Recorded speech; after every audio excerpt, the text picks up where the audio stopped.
운동장에서 다름질하는 자들이 다 달릴지라도 오직 상을 받는 사람은 한 사람인 줄을 너희가 알지 못하느냐. 너희도 상을 받도록 이와 같이 다름질하라.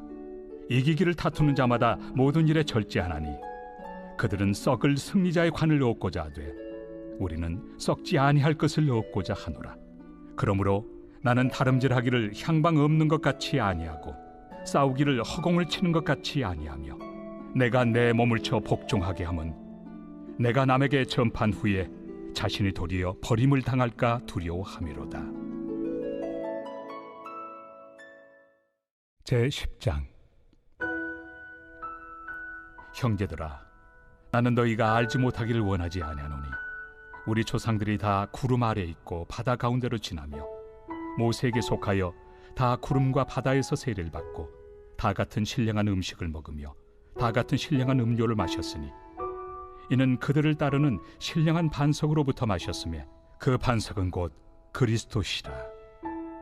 그러나 그들의 다수를 하나님이 기뻐하지 아니하셨으므로 그들이 광야에서 멸망을 받았느니라.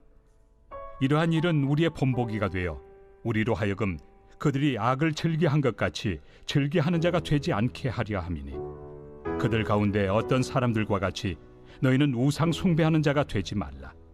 기록된 바 백성이 앉아서 먹고 마시며 일어나서 뛰논다 함과 같으니라. 그들 중에 어떤 사람들이 음행하다가 하루에 23,000명이 죽었나니 우리는 그들과 같이 음행하지 말자. 그들 가운데 어떤 사람들이 주를 시험하다가 뱀에게 멸망하였나니 우리는 그들과 같이 시험하지 말자.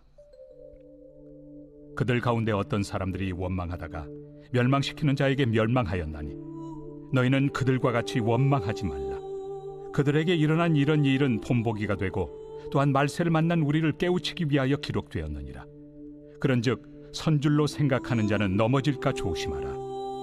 사람이 감당할 시험 밖에는 너희가 당한 것이 없나니 오직 하나님은 미쁘사 너희가 감당하지 못할 시험 당함을 허락하지 아니하시고 시험 당할 즈음에 또한 피할 길을 내사 너희로 능히 감당하게 하시느니라. 6월 15일 월요일 매일 성경과 함께하는 R&B 교회 바이블 키트입니다. 여러분, 우리는 나는 괜찮다고 나도 그 정도는 안다고 하며 설마 내가 넘어지겠어 라고 안심하며 살아갑니다. 그런데 그런 안심의 대로 문제가 찾아오기도 합니다. 운전을 처음 배운 사람은 늘 조심하기에 도리어 안전한데 오히려 익숙해진 사람이 방심하다가 사고를 내게 되는 것처럼 말입니다. 여러분, 우리 신앙도 그렇습니다. 처음에는 두렵고 떨림으로 그 하나님을 사랑하는 마음으로 주님만을 붙들지만 우리가 세월이 지나다 보면은 이만하면 됐지라고 하며 어느샌가 마음을 놓아버리게 되는 것입니다. 그래서 성경은 우리에게 한 가지 진실을 일러줍니다. 우리가 가장 위험한 순간은 내가 스스로 약하다고 느낄 때가 아니라 도리어 나는 든든히 서 있다고 자신할 때라고 말입니다. 특별히 오늘 본문에서 바울은 그런 우리들에게 크게 두 마디를 던집니다. 하나는 9장 27절의 말씀입니다. 내가 내 몸을 쳐 복종하게 함은 내가 남에게 전파한 후에 자신이 도리어 버림을 당할까 두려워함이로다. 또 하나는 10장 10절의 말씀입니다. 천줄로 생각하는 자는 넘어질까 조심하라 라는 말씀입니다. 여러분, 이 두 말씀은 우리에게 똑같이 경고합니다. 안일하지 말라는 것입니다. 그리고 똑같이 권합니다. 받은 은혜에 반응하며 살라고 말입니다. 오늘 우리가 함께 말씀을 살펴보면서 우리가 가지고 있던 안일함을 내려놓고 받은 은혜에 반응하며 사는 것이 무엇인지 우리가 함께 알아가 보길 소원합니다. 여러분, 오늘 우리가 이 본문을 이해하고자 한다면 바울이 앞에서부터 무슨 말을 해왔는지 그 맥락을 한번 살펴봐야 합니다. 여러분, 고린도전서 8장부터 10장까지는 이방 신전의 식사에 참여해도 되는가, 그 한 가지 문제를 길게 다루어주고 있습니다. 당시 고린도 교회는 나는 지식이 있다라고, 나는 내 신앙이 강하다고 자부하는 사람들이 있었습니다. 이들은 어차피 우상 아무것도 아니니까 라는 그런 자신의 신학을 내세워서, 그 지식을 내세워서 그 우상 신전의 잔치에 참여하는 것을 꺼리낌 없어 했습니다.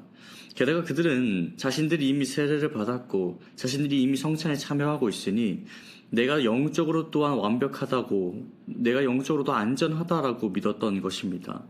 여러분, 바로 이 거짓된 안정감이, 스스로를 기만하는 이 안일함이 그들에게 올무가 되고 문제가 된 것입니다. 그래서 사도 바울은 8장에서 그들에게 지식보다 사랑이 먼저라고 가르친 뒤에 이제 9장에 와서는 자신의 삶으로 그 사랑이 무엇인지 모범을 보입니다. 자신이 사도로서 마땅히 누릴 권리가 있었지만 복음과 형제들을 위해서 그 권리를 기꺼이 다 내려놓는다라는 것입니다. 이렇게까지 하면서 바울이 보여주고 싶었던 것이 있습니다. 그것은 단순히 나처럼 권리를 포기해라가 아니라 받은 은혜에 우리가 어떻게 반응하며 살 것이냐라는 것입니다. 바울은 자신이 받은 그 크신 은혜 앞에서 자기의 권리와 편안함마저 기꺼이 내려놓으며 반응하는 삶을 살아 보였습니다. 그리고 바로 그 삶으로부터 고린도 교인들에게 이렇게 묻고 있는 것입니다. 여러분은 지금 그 받은 은혜에 제대로 반응하며 살고 있냐라고 말입니다. 그런데 안타깝게도 고린도 교인들은 그러지 못하고 있었습니다. 그들은 받은 은혜를 도리어 자기 자랑과 나의 권리 주장에 미천으로 삼았을 뿐 그 은혜에 합당하게 반응하지 못했던 것입니다. 그리고 이러한 배경 가운데서 오늘 본문 9장 24절부터 10장 13절은 바울이 안일했던 그 고린도 교인들을 향해서 더 이상 안일해 하지 말고 은혜에 반응할 것을 이야기하기 시작하는 것입니다. 우리가 먼저 순서대로 살펴봤으면 좋겠습니다. 먼저는 9장 24절부터 27절에서 바울은 고린도 교회 사람들에게 그들이 익숙하던 그 이스트미아 경기, 곧 달리기와 권투를 비유로 들면서 얘기를 하고 있습니다. 당시 고린도 시에는 포세이돈을 기념하기 위해서 이스트미아 제전이라는 그런 경기를 열었습니다. 우리가 얼마 전에 있었던 그 월드컵과 같이 고린도 성도들에게는 매우 익숙한 경기였습니다. 그곳의 운동선수들은 그들의 썩어질 관, 당시 이제 화관과 소나무 관을 엮어서 줬었는데 썩어져 사라져버릴 그 관 하나를 얻기 위해서 운동선수들이 자신의 모든 것을 절제한다라고 이야기를 합니다. 그런데 하물며 우리는 썩지 아니할 영원한 관을 위해 달리는 사람들이니 우리는 신자이니 우리가 어떻게 달려야 되는가, 우리가 어떻게 준비해야 되는가 라고 이야기하는 것입니다. 여러분, 달리기 선수는 결승전을 눈앞에 두고도 긴장을 풀지 않습니다. 다 이긴 줄 알고도 속수를 늦추는 그 순간 나를 뒤따라오던 그 사람에게 추월을 당하기 때문입니다. 그런데 바로 그 긴장을 사도 바울 자신은 끝까지 놓지 않았다라고 얘기를 하는 겁니다. 27절 말씀입니다. 내가 내 몸을 쳐 복종하게 함은 내가 남에게 전파한 후에 자신이 도리어 버림을 당할까 두려워함이로다. 여러분, 이 말을 한 사람이 누굽니까? 사도 바울입니다. 그는 부활하신 주님을 직접 만났고 가장 깊은 복음을 전했던 그 사도입니다. 그런 바울조차도 나는 이제 다 이루었다라고 안주하지 않습니다. 도리어 날마다 자신을 다스리고 끝까지 신실하게 달려가는 것입니다. 여러분, 우리가 악기를 연주하는 사람들 가운데는 이런 말이 있습니다. 하루를 걸으면 내가 알고, 이틀을 걸으면 동료가 알고, 사흘을 걸으면 우리 청중이 안다라고 말입니다. 아무리 뛰어난 연주자라 하더라도 하루하루의 연습을 놓는 순간 무너지기 시작한다라는 것입니다. 여러분, 신앙도 동일합니다. 신앙은 한 번의 큰 결단으로 단번에 완성되는 것이 아닙니다. 날마다의 그 사소하고 작은 그 신실함으로 이어가는 경주가 바로 신앙인 것입니다. 물론 우리가 여기서 오해하지 말아야 될 것이 있습니다. 바울이 여기서 얘기하는 절제란 구원을 자기 힘으로 사들이려는 인간적인 노력은 결코 아닙니다. 이건 도리어 이미 그리스도 안에서 영원한 상을 선물로 받은 사람이 그 은혜가 너무나 귀해서 그 길을 끝까지 사랑하며 달려가는 것입니다. 그 상에 내가 합당한 삶을 살겠다라는 겁니다. 그 받은 은혜에 내가 합당하게 살겠다라는 겁니다. 그러한 다름질인 것입니다. 사랑하는 여러분, 그렇게 결국 은혜가 먼저입니다. 절제는 은혜를 사는 값이 아니라 받은 은혜에 감격해 반응하는 사랑의 모습인 것입니다. 바로 이것이 오늘 우리가 붙들 첫 번째인 것입니다. 안일하게 멈춰서지 말고 받은 은혜에 날마다 반응하며 달려가는 것 말입니다. 계속해서 바울은 10장 1절부터 11절에서 광야의 이스라엘의 모습을 비추어주면서 신자에게 있어서 안일함이 얼마나 위험한 것인지를 알려줍니다. 여러분, 이스라엘이야말로 은혜와 특권을 누릴 대로 누린 백성들이었습니다. 그들은 구름 기둥으로 인도하신 하나님의 신실하심을 누렸고요. 바다 곧 홍해를 건너는 구원을 경험한 사람들입니다. 또 배고픔과 목마름에는 하늘의 만나와 반석에서 쏟는 물을 마셨습니다. 그리고 심지어 바울은 그들에게 생수를 내어준 그 반석이 바로 그리스도라고 이야기를 합니다. 또 신명기 29장 5절을 보십시오. 주께서 40년 동안 너희를 광야에서 인도하셨거니와 너희 몸의 옷이 낡아지지 아니하였고 너희 발의 신이 헤어지지 아니하였으며 라고 이야기합니다. 그들은 광야 가운데 있었으나 누릴 대로 다 누린 자들입니다. 그런데 바로 그들이 그 큰 은혜를 누리고도 안일하게 되는 것입니다. 우리는 이미 하나님의 백성이니 괜찮다며 마음을 놓고서 우상숭배와 음행과 원망에 빠지고 말았던 것입니다. 그리고 그 결과 그 다수가, 그 백성이 결국 광야에 쓰러지게 되는 것입니다. 신자로서 나아가야 될 길을 두고서 그 안일함이 신자를 멈추 세우게 되는 것입니다. 그래서 바울이 11절에서 이 모든 일이 말세를 만난 우리를 깨우치기 위하여 기록되었다고 이야기합니다. 바울이 이토록 경주와 광야의 이스라엘을 보여주면서 전하고자 하는 메시지는 분명합니다. 은혜를 누리고 특권을 가졌다는 사실 자체가 우리를 안전하게 만들진 않는다라는 겁니다. 도리어 우리가 그 은혜에 안주하는 순간 우리도 똑같이 넘어질 수 있다라는 것입니다. 그래서 바울은 계속해서 이렇게 경고합니다. 12절 말씀입니다. 선줄로 생각하는 자는 넘어질까 조심하라 라고 말입니다. 여러분, 등산객들 사이에서는 유명한 조언이 하나 있습니다. 그게 뭐냐면 산에서의 사고는 우리가 정상에 오를 때가 아니라 정상에서 내려올 때 더 많이 일어난다라는 겁니다. 왜 그렇습니까? 내가 목표한 정상을 밟고 나면 이제 끝났다라면서 긴장이 풀려버리기 때문입니다. 그리고 그렇게 방심하는 그 한 걸음에서 발을 헛디게 되는 것입니다. 사랑하는 여러분, 우리 신앙의 넘어짐도 꼭 그러합니다. 나는 이만하면 섰다라고 생각하는 바로 그 순간이 사실 가장 위험한 순간인 것입니다. 사도 바울은 그걸 알았습니다. 우리의 안일함과 자만함이 광야의 이스라엘과 같이 얼마든지 좌초될 수 있다는 것을, 우리가 선줄로 여기는 바로 그때가 우리를 넘어지게 하는 때라는 것을 알았기 때문에 오늘 우리에게 경고해주고 있는 것입니다. 그런데 여러분, 사실 바울이 아는 것은 이것뿐만이 아닙니다. 바울은 12절의 경고에 이어서 자신이 아는 한 가지를 더 덧붙여줍니다. 13절 말씀입니다. 오직 하나님은 미쁘사 너희가 감당하지 못할 시험당함을 허락하지 아니하시고 시험당할 쯤에 또한 피할 길을 내사 너희로 능히 감당하게 하시느니라. 바울은 언제 넘어질까 두려워하는 우리를 그 속에 내버려 두지 않습니다. 도리어 12절의 경고에 바로 이어서 13절의 약속을 나란히 놓아줍니다. 너는 넘어질 수 있지만 그러나 하나님은 신실하시다라고 말입니다. 사랑하는 여러분, 이제 오늘 우리가 살펴본 말씀들을 한번 엮어보기를 원합니다.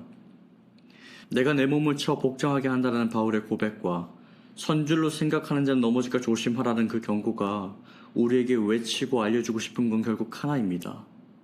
안일하지 말고 받은 은혜에 반응하며 살라는 것입니다.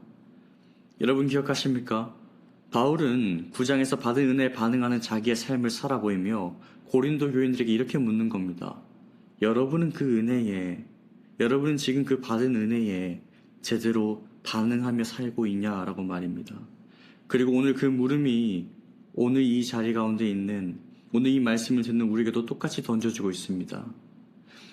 여러분, 우리도 혹시 고린도 교회 성도들처럼 나는 어려서 세례를 받았으니 나는 주일 예배에 빠지지 않으니 내가 말씀을 좀 아니 하며 이미 받은 은혜를 마치 안전을 보장해주는 부적처럼 여기고 있지는 않습니까? 나를 한 명의 신자로 세우기 위해서 주께서 은혜를 베푸신 이 믿음을 도리어 스스로를 약하게 만드는 데 사용하고 있지는 않냐라는 것입니다. 사랑하는 여러분, 은혜는 우리를 눕혀 재우는 베개가 아니라 도리어 우리를 일으켜 달리게 하는 능력입니다. 받은 은혜가 클수록 우리는 더욱 그 은혜에 합당하게 반응하며 살아가야 하는 것입니다. 말씀을 맺도록 하겠습니다. 사랑하는 성도 여러분, 우리의 진정한 안전은 내가 든든히 섰다라는 자신감에 있지 않습니다. 도리어 우리를 끝까지 붙드시는 그 하나님께, 그 신실하신 하나님께 있는 줄 믿습니다. 바울은 이 본문 내내 우리가 받은 은혜를 헤아려 보라고 손짓합니다. 그러므로 우리가 한번 헤아려 봤으면 좋겠습니다. 사랑하는 여러분, 우리가 무엇이기에 하나님께서 우리를 불러주시고 자기 백성 삼아 주셨습니까? 도대체 우리가 무엇이기에 우리 죄를 용서하시고 그 귀한 말씀과 주의 식탁에 우리를 베풀어 주셨습니까? 이스라엘이 광야에서 누렸던 그 어떤 특권보다 크고 놀라운 은혜를 오늘 우리가 거저 받아 누리고 있다는 것을 우리가 잊지 않기를 소원합니다. 여러분, 그리고 이 은혜가 얼마나 크고 능력 있는지 우리가 기억하길 원합니다. 여러분, 사랑하는 여러분, 이제 나는 괜찮다는 그 안일함도, 나는 또 넘어질 것이라는 두려움도 우리가 모두 다 겸손히 그 주님 앞에 내려놓을 수 있게 되기를 소원합니다. 그리고 우리가 받은 그 크신 은혜를 다시 가만히 헤아리며 나는 이 은혜에 반응하면서 살겠습니다라고 우리가 고백하며 나아가기를 원합니다.